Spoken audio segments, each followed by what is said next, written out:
రేవంత్ రెడ్డిపై హరీష్ రావు సంచలన వ్యాఖ్యలు. ఎంపీ చామల కిరణ్ కుమార్ రెడ్డి ఆగ్రహం.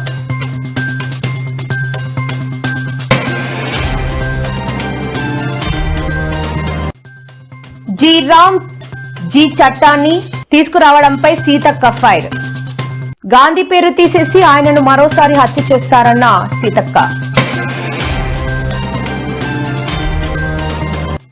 చంద్రబాబును ఓసారి గురువు అంటారు, మరోసారి కాదంటారు. రేవంత్ రెడ్డిపై హరీష్ రావు విమర్శ.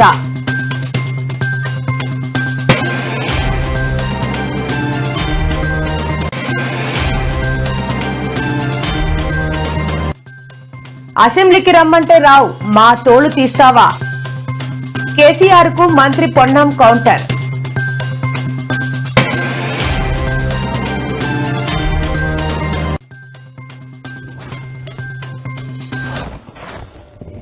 ఇందిరాగాంధీ ఆసుపత్రిలో దారుణం. రోగిని ఇష్టం వచ్చినట్టు కొట్టిన వైద్యుడు.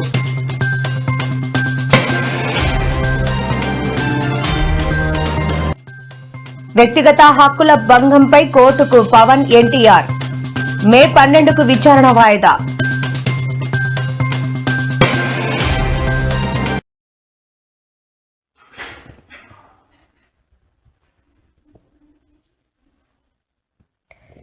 బీఆర్ఎస్ సీనియర్ నేత మాజీ మంత్రి హరీష్ రావు చేసిన వ్యాఖ్యలపై భువనగిరి ఎంపీ చామల కిరణ్ కుమార్ రెడ్డి తీవ్ర ఆగ్రహం వ్యక్తం చేశారు. నీళ్లు నిజాలపై చర్చకు రావాలని ముఖ్యమంత్రి రేవంత్ రెడ్డి ఆహ్వానిస్తే కేసీఆర్ అసెంబ్లీకి వస్తారో లేదో చెప్పకుండా ఇదివరకు చెప్పిన మాటలే చెబుతున్నారని ఆయన విమర్శించారు. బీఆర్ఎస్ హయాంలో యూరియా కోసం రైతులు పడ్డ కష్టాలు పత్రికా సాక్ష్యాలుగా ఉన్నాయని ఆయన వెల్లడించారు. గట్టిగా మాట్లాడినంత మాత్రాన అబద్దాలు నిజం కావని ఆయన తెలిపారు. అసెంబ్లీకి వస్తే ద్రోహి ఎవరో ప్రజలకు స్పష్టంగా తెలుస్తుందని అన్నారు. చాలా సంతోషంగా చెప్తున్నాను. నేను భూముల ధరలు పెంచినాం తెలంగాణలో, ప్రజా ఆస్తులు పెంచినాం, ప్రజా ఆస్తుల యొక్క విలువ పెంచినాం. 4 ఎకరాల నోడు ధీమాతో ఉండే తెలంగాణలో. కొద్దిగా డాంబర్ రోడ్డు అంటుకునే 4 ఎకరాల నోడు 50 లక్షల కాడికి అమ్మితే 2 కోట్ల శ్రీమంతుడు అని చెప్పుకున్నాడు కాలర్ ఎగరేసుకొని. ఇవాళ ఏమైనాయండి భూముల ధరలు? కుప్ప ఊలిపోయినాయి. ఇంకా అమ్మాయి పెయింట్ ఉంటే ఎకరం అమ్మి చేద్దాం అనుకుంటే కొనే దిక్కులేదు సార్ అని కళ్ళకు నీళ్ళు పెట్టుకుంటారు ప్రజలు. ఇవాళ లేదు, ఒక ఎకరా కూడా అమ్ముడు పోతలేదు, ఇప్పుడు కొంటలేడు. దిక్కు లేకుండా అమ్ముకుంటే ఇష్టం వచ్చిన అడ్డమైన ధరలకు అమ్ముకోవాలి. అయితే అప్పుడు తమాషా జరిగింది. ఈ భోపాల్ ముఖ్యమంత్రి, అప్పుడు నేను ముఖ్యమంత్రి ఉంటే భోపాల్ ఆయన పేరు శివరాజ్ సింగ్ చౌహాన్, ఆయన సీఎం ఉండే. ఆయన ఆ ప్లానింగ్ మోడీ గారు వచ్చిండు, అక్కడ వచ్చి 14 లక్షల కోట్లకి మూవీ చేసి పడేసారు. ఇది రాష్ట్ర ప్రభుత్వమా? అసలు ప్రభుత్వం ఉందా? నిద్రపోతున్నారా? ఇంతసేపు రియల్ ఎస్టేట్ దందా తప్ప ఇంకోటి లేదా? ఇల్టు భూములు ఎట్లా అమ్ముదాం, పల్టు భూములు ఎట్లా అమ్ముదాం, ఆ భూములు ఎట్లా దెబ్బ పెడదాం, ఇంకెంత కమిషన్ కొడదాం, ఇది తప్ప రాష్ట్ర ప్రయోజనాలు, నీళ్లు, రైతులు, మనుషులు లేరా? ప్రాజెక్టులు. ముఖ్యమంత్రి రేవంత్ రెడ్డి గారు నీళ్లు నిజాల మీద అసెంబ్లీ సాక్షిగా అసెంబ్లీలోనే చర్చ చేద్దాం, ఎవరు ద్రోహియో ప్రజలే తెలుసుకుంటారు, ఎందుకంటే మన చర్చల ద్వారా వాస్తవాలు బయటకు వస్తాయని చెప్పడం జరిగింది. మీరు తెలంగాణ ప్రజల్ని తప్పుతో పట్టియాలని చెప్పి నిన్న మీ మామ కేసీఆర్ గారు మాట్లాడిన దాన్ని ఈరోజు మళ్ళా రిపీట్ చేస్తూ, మీరు తెలంగాణ ప్రజలు వాస్తవాలు తెలుసుకోవాలంటే అసెంబ్లీకి వచ్చి చర్చ చేయాలన్న చెప్పిదాన్ని మాట్లాడకుండా మీరు మాట్లాడుతారు. ఇంకోటి, మీరు మీ హయాంలో యూరియా బస్తాలు ఆటో వారికి ఫోన్ చేసి ఇంటికి తెచ్చి ఇచ్చిపోయేటోళ్ళని చెప్తారు. అంటే మీరు ఏదో నోరుంది కదా మాట్లాడితే గతంలో మీ హయాంలో ఏం జరిగిందో మర్చిపోతారని మీరు అనుకుంటారు. వాస్తవంగా నేను చెప్తున్నా, మీ హయాంలో మీరు ఒకసారి చూడండి, మీ హయాంలో ఈ యూరియా కోసం బారులు తీసి లైన్లో నిలబడ్డది 2020లో. చేయండి, మీ మామగారిని అసెంబ్లీకు చర్చకు తీసుకురండి. అసెంబ్లీ చర్చలోనే నీళ్లు నిజాల గురించి మాట్లాడతారు. జాతీయ ఉపాధి హామీ చట్టం స్థానంలో వీబీజీ రామ్జీ చట్టాన్ని కేంద్ర ప్రభుత్వం తీసుకురావడంపై విపక్ష నేతలు విమర్శలు గుప్పిస్తున్న సంగతి తెలిసిందే. తాజాగా తెలంగాణ మంత్రి సీతక్క ఈ అంశంపై మాట్లాడుతూ ఉపాధి హామీ చట్టానికి కేంద్రం మహాత్మా గాంధీ పేరును తీసేసి ఆయనను మరోసారి హత్య చేసిందని తెలిపారు. గాంధీ భవన్ లో మీడియాతో మాట్లాడుతూ ఆమె ఈ వ్యాఖ్యలు చేశారు. ఆదాని అంబానీల మైనింగ్ తవ్వకాలకు కూలీలను సరఫరా చేసేందుకు ఉపాధి హామీ చట్టాన్ని రద్దు చేశారని సీతక్క మండిపడ్డారు. ఈ చట్టాన్ని రక్షించుకునే బాధ్యత అందరిపై ఉందని చెప్పారు. జాతీయ ఉపాధి హామీ పథకం ఈ రోజు పేదవారికి సంబంధించిన పథకం. ఇది పేదవారికి ఉపాధి కల్పించాలని ఆ రోజు కాంగ్రెస్ పార్టీ ప్రభుత్వంలో తీసుకున్న ప్రధానమైన నిర్ణయం. పేదవాడికి 2 పూటలు తిండి తినే విధంగా, ఈ రోజు సమాజంలో గౌరవం ఉండే విధంగా, మొత్తం ప్రపంచ వ్యాప్తంలో ఎక్కడ లేని విధంగా మరి జాతీయ ఉపాధి హామీ పథకాన్ని మొదలుపెట్టే తరుణంలో ఎవరు పేరు పెడితే బాగుంటది అని ఆలోచన చేసి జాతిపిత, మొత్తం యావత్ దేశానికే మరి పితామహుడిగా నిలబడ్డ స్వాతంత్ర సమరయోధుడు, అహర్నిశలు స్వాతంత్రం గురించి పోరాటం చేసిన ప్రధానమైన వ్యక్తిగా మరి మహాత్మా గాంధీ గారి పేరు పెట్టాలని ఆ రోజు కాంగ్రెస్ పార్టీ ప్రభుత్వం, మరి ప్రధానమంత్రి మన్మోహన్ సింగ్ గారు మరి మహాత్మా గాంధీ లాంటి ఆ మహాత్ముని పేరును తొలగిస్తే రాబోయే కాలంలో మొత్తం ఈ జాతీయ ఉపాధి హామీ పథకాన్ని మొత్తం ఎత్తివేయాలనే ప్రయత్నంలో ఒక ఆలోచనతో, ఒక దురాలోచనతో ముందుకు పోతున్న తరుణంలో గ్రామీణ ప్రాంతంలో ఉంటున్న మా రైతు సోదరులు, రైతు కుటుంబాలు, రైతు కూలీలకు సంబంధించి లేకుంటే ఆ పేదవారు కూడా ఆలోచన చేసి తప్పకుండా దీనిపైన పోరాటం చేయాల్సిందిగా ఈ రోజు ప్రదేశ్ కాంగ్రెస్ కమిటీ అధ్యక్షులు, మన అఖిల భారత కాంగ్రెస్ కమిటీ అధ్యక్షులు మల్లికార్జున్ ఖర్గే తీసుకుంటాం. జై హింద్, జై కాంగ్రెస్. తెలంగాణ ముఖ్యమంత్రి రేవంత్ రెడ్డికి ఆంధ్రప్రదేశ్ ముఖ్యమంత్రి చంద్రబాబు గురువు అని అంటే ఆయన తమపై విమర్శలు చేస్తారని, కానీ మొన్న మాజీ ఉపరాష్ట్రపతిని కలిసి చంద్రబాబే తన గురువు అని చెప్పారని BRS senior MLA Harish Rao పేర్కొన్నారు. ఒకసారి చంద్రబాబు నీ గురువు అంటే ఆగ్రహం వ్యక్తం చేశావు, మరోసారి తానే స్వయంగా నా గురువు అని అంగీకరిస్తాడని దేవత అంటారు, బలిదేవత అంటారని ఎద్దేవా చేశారు.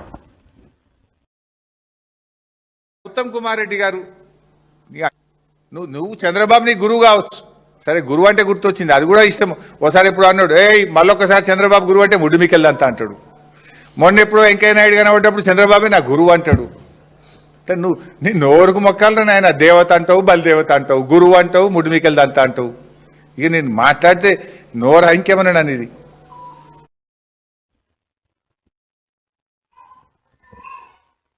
రాష్ట్రంలో ప్రధాన ప్రతిపక్ష నేతగా ఉండి అసెంబ్లీకి రమ్మంటే రారు, కానీ మా తోలు తీస్తారా అంటూ కేసీఆర్ పై మంత్రి పొన్నం ప్రభాకర్ ఓ రేంజ్ లో ఫైర్ అయ్యారు.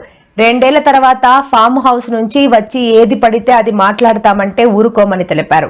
తాము ప్రజల చేత ప్రజాస్వామ్యబద్ధంగా ఎన్నికైన వాళ్లమని అన్నారు. ప్రధాన ప్రతిపక్ష నేతగా గౌరవం ఇచ్చి శాసనసభకు రమ్మంటున్నామని సీఎం కూడా అదే చెప్పారని తెలిపారు. అసెంబ్లీ స్పీకర్ కూడా పెద్దాయనకు ఏమాత్రం గౌరవం తగ్గకుండా సభను నడుపుదామని అన్నారని తెలిపారు. శాసనసభలో జరిగే చర్చతో రాష్ట్రానికి ఎవరు ఏం చేశారో ప్రజలే తేలుస్తారని తెలిపారు. సమైక్య రాష్ట్రంలోనే సమగ్ర అభివృద్ధి. నేను ప్రథమ మహాసభకు పాలమూరు జిల్లాకు పోయినా, నేను జోగులాంబటు గద్వాల పాదయాత్ర చేసిన అర్థం చేసుకొని, ఆ తర్వాతనే నేను గద్వాల టు మన ఆలంపూర్. నిన్న నేను హైదరాబాద్ వస్తున్నాను. నిన్న నేను ఫామ్ నుంచి బయలుదేరి వస్తుంటే ఒక 10 చోట్ల ప్రామిస్ చెప్తాను. 10 ప్లేసెస్లో పక్క పండు వచ్చుకోగానే కార్లో కూర్చుని 2 స్టీరింగ్ ఇచ్చిపెట్టి 2 చేతులు మీదకి పెట్టిండు. బాస్ మళ్ళీ మనం జల్దీ రావాలి, మనమే వస్తున్నాము, నెక్స్ట్ మనమే అని దుంకుతున్నాడు. ఆ మోటార్ పైసలు వాడు పక్కన డుర్రమన్న పక్కన వచ్చి నెక్స్ట్ మనమే సార్ వచ్చేస్తున్నాం పోతుండ్రు. హైదరాబాద్ సిటీలో అనేక ప్లేసెస్లో కనీసం ఒక 10-12 ప్లేసెస్ అట్లా చెప్తున్నారు జనం. మీరు టీవీలలో వీడియోస్ కట్ చేస్తాం, గ్రీన్ మ్యాట్లు వేసారు, చాలా విజువల్ చూపిస్తే సగం మ్యాట్లు ఖాళీ ఉన్నాయి. ఇక ఆయన దయాకర్ రావు, రాజేశ్వర రెడ్డి పోలీసులు ఆపుతారు, డైరీ రాస్తాం, వాడు black diary, diary red diary. ఏమవుతుందా ప్రజాస్వామ్యంలో? ఇవాళ జరిగినటువంటి మీటింగ్ అటర్ ఫ్లాప్. దాన్ని కవర్ చేసుకోవడానికి ఏదో మాట్లాడుతా ఉన్నావు.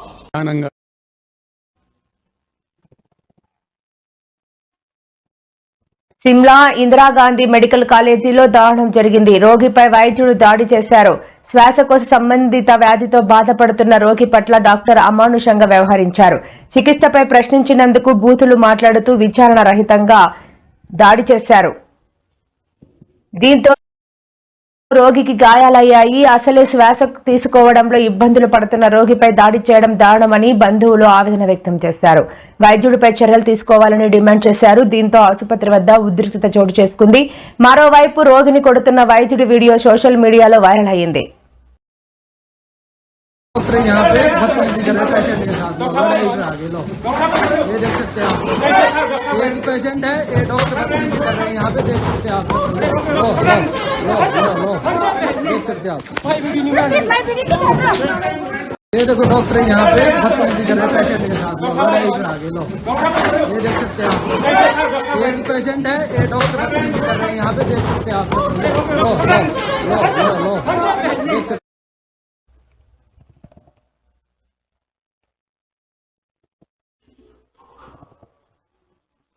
తమ ఫోటోలు వీడియోలను అనుమతులు లేకుండా వ్యాపార అవసరాల కోసం సోషల్ మీడియాలో వినియోగిస్తున్నారని, తమ వ్యక్తిగత హక్కులను భంగం కలగకుండా చూడాలని సినీ నటులు పవన్ కళ్యాణ్, జూనియర్ ఎన్టీఆర్ ఢిల్లీ హైకోర్టును ఆశ్రయించిన విషయం తెలిసిందే. అయితే ఈ పిటిషన్లపై సోమవారం మరోసారి ధర్మాసనం విచారణ చేపట్టింది. ఇప్పటికే ఇచ్చిన ఆదేశాలపై ప్రతివాదులు Flipkart, Amazon, Google, X, Instagram పై కోర్టు ప్రశ్నల వర్షం కురిపించారు. అయితే కొన్ని లింకులను తొలగించినట్లు కోర్టుకు ఆయా సంస్థలు వివరించారు. తెలంగాణ మాజీ ముఖ్యమంత్రి కల్వకుంట్ల చంద్రశేఖరరావు ఆదివారం మీడియాతో మాట్లాడిన విషయం తెలిసిందే. అయితే ఆయన ఆంధ్రప్రదేశ్ తో పాటు ఉమ్మడి పాలనపై విమర్శలు చేశారు. ప్రస్తుత రాష్ట్ర సీఎం చంద్రబాబు గతంలో ఉమ్మడి ముఖ్యమంత్రిగా ఉన్న సమయంలో జరిగిన కొన్ని ఘటనలను గుర్తు చేస్తూ కేసీఆర్ సెటైర్లు వేశారు. విశాఖలో జరిగిన సమ్మిట్లపైన ఆయన చలోక్తులు విసిరారు. అయితే కేసీఆర్ చేసిన ఈ వ్యాఖ్యలను మాజీ మంత్రి అమర్నాథ్ ఏకీభవించారు.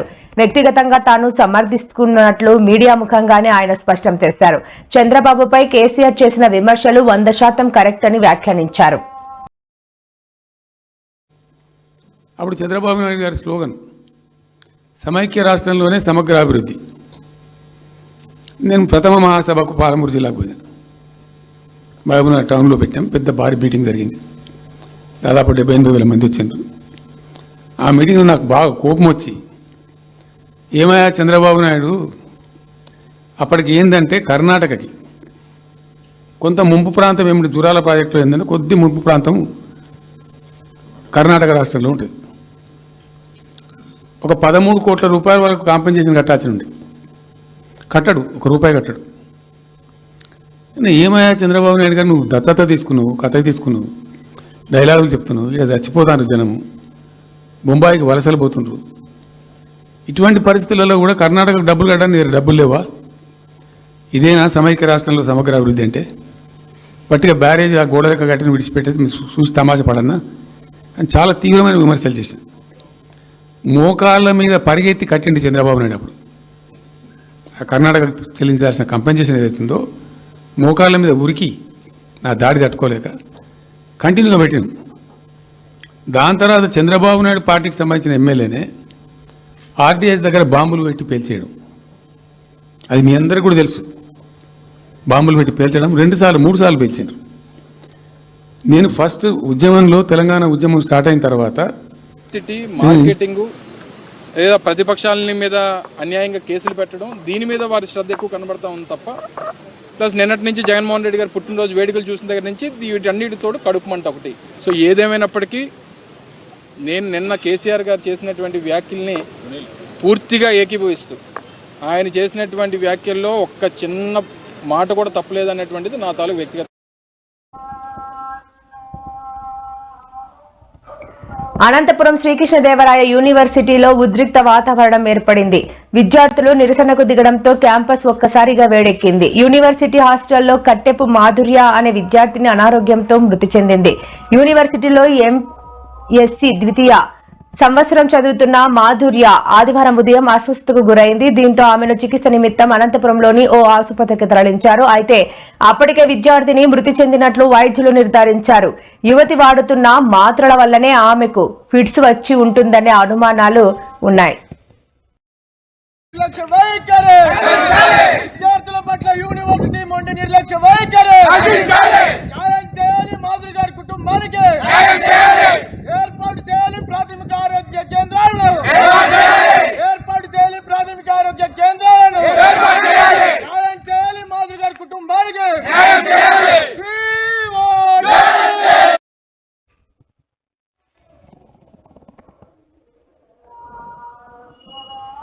ప్రముఖ టాలీవుడ్ సంగీత దర్శకుడు తమన్ ఆంధ్రప్రదేశ్ ఐటీ విద్యాశాఖ మంత్రి నారా లోకేష్ ను కలిశారు. ఈ విషయాన్ని తమన్ స్వయంగా తన సోషల్ మీడియా ఖాతా ద్వారా వెల్లడించారు. లోకేష్ తో భేటీ ఎంతో అద్భుతంగా జరిగిందని ఆయన పేర్కొన్నారు. తన పోస్టులో లోకేష్ ను అన్నా అని ఆప్యాయంగా సంబోధిస్తూ ఆయనతో జరిపిన సంభాషణ ఎంతో సంతోషాన్ని ఇచ్చిందని తమన్ తెలిపారు. త్వరలో జరగనున్న సెలబ్రిటీ క్రికెట్ లీగ్ సిసిఎల్ తో పాటు సంగీతం, కళలకు సంబంధించిన పలు కొత్త ప్రాజెక్టులపై ఈ సమావేశంలో చర్చించనున్నట్లు ఆయన వెల్లడించారు.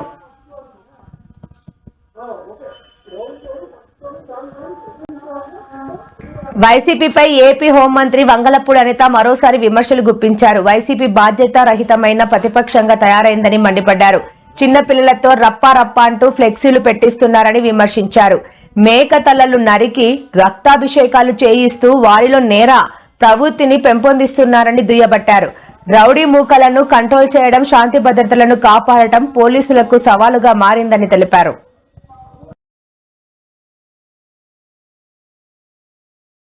పార్టీగా తయారైంది. నిన్న మొన్న కూడా చూస్తే ఎవడో ఫ్లెక్సీ పెడతాడు, రప్ప నరుగుతామని చెప్పి. అది రకంగా వాళ్ళు కూడా ఎలాంటి వాళ్ళంటే పిల్లలు చూస్తే 18 సంవత్సరాలు 17 సంవత్సరాలు పిల్లలు, అలాంటి పిల్లల చేత ఇలాంటి ఫ్లెక్సీలు పెట్టించడం. అదేవిధంగా ఎక్కడ పడితే అక్కడ మేకల తల నరికి రక్తాభిషేకాలు చేస్తామని చెప్పి వాళ్ళందరి చేత ఒక నేర ప్రవృత్తిని బయటకు తీసుకొచ్చే పరిస్థితి. ఈ రోజు పోలీసింగ్ పరిస్థితి ఎలా ఉంది, పోలీస్ పరిస్థితి ఎలా ఉందంటే ఒక పక్క లా అండ్ ఆర్డర్ని మేము ఎంత పర్ఫెక్ట్ గా ముందుకు తీసుకెళ్ళడం ఒక ఎత్తు అయితే, ఇలాంటి రౌడీ మూకల్ని అరికట్టాలి అన్న దృక్పథం కూడా మాకు కూడా ఎక్కువగా ఉంది. ఎందుకంటే చిన్న చిన్న పిల్లల్ని కూడా ప్రేరేపించి ఈ రోజు అటువంటి నేరాలకు ముందుకు తీసుకెళ్లే పరిస్థితిలో జగన్మోహన్ రెడ్డి ఉండి, ఆ జగన్మోహన్ రెడ్డి తిరిగి వాళ్ళ పీపీపీ విధానంలో వచ్చిన వాళ్ళని అరెస్ట్ చేస్తామని మాట్లాడుతూ ఉంటే నిజంగా ప్రజలే ఈ రోజు నవ్వుకునే పరిస్థితులు ఉన్నాయి. వీళ్ళకి సమాధానం ఆల్రెడీ లాస్ట్ ఎలక్షన్స్ లో చెప్పారు. వచ్చే ఎలక్షన్స్ లో కూడా డెఫినెట్ గా చెప్పారు. వైసీపీ అంతకన్నా మంచి మాటలు ఏమైనా మాట్లాడతారా? మేము క్రైమ్ రిపోర్ట్ చూపిస్తున్నాము, మేము లెక్కలతో సైతం చూపిస్తున్నాము. ఈ రోజు గాంజాకి ఇంతకు ముందు హబ్లా తయారైన ఆంధ్రప్రదేశ్ ని ఈ రోజు గాంజా రహిత ఆంధ్రప్రదేశ్ గా మార్చడానికి ఈగల్ని ఏర్పాటు చేసుకుని ఎఫెక్టివ్ వేలో ముందుకెళ్లే పరిస్థితి. ఇంతకు ముందు లాస్ట్ 5 సంవత్సరాల్లో గాంజా వద్దు అని ఒక వ్యతిరేకంగా ఒక చిన్న అవేర్నెస్ ప్రోగ్రామ్ కి ఎప్పుడైనా ఒక ముఖ్యమంత్రి అటెండ్ అయ్యాడా? అప్పుడు జగన్మోహన్ రెడ్డి అటెండ్ అయ్యాడా? కనీసం మంత్రులు ఎవరైనా అటెండ్ అయ్యారా? కనీసం ఈ రోజు కొన్ని వేల అవేర్నెస్ ప్రోగ్రామ్స్ ఏర్పాటు చేయడమే కాదు, ఈ రోజు గాంజా కల్టివేషన్ ఆంధ్రప్రదేశ్ లో జీరో చేసిన పరిస్థితి కూడా కనిపిస్తా ఉంది. Pushpa 2 sir, Pushpa cinema dialogue అది. మరి నువ్వే చెప్తున్నావు స్వామి. అంటే ఇప్పుడు పుష్ప సినిమా డైలాగులు పెట్టినా కూడా తప్పేనా? అసలు డెమోక్రసీలో ఉన్నామా, డెమోక్రసీలో లేమా స్వామి మనం? ఇది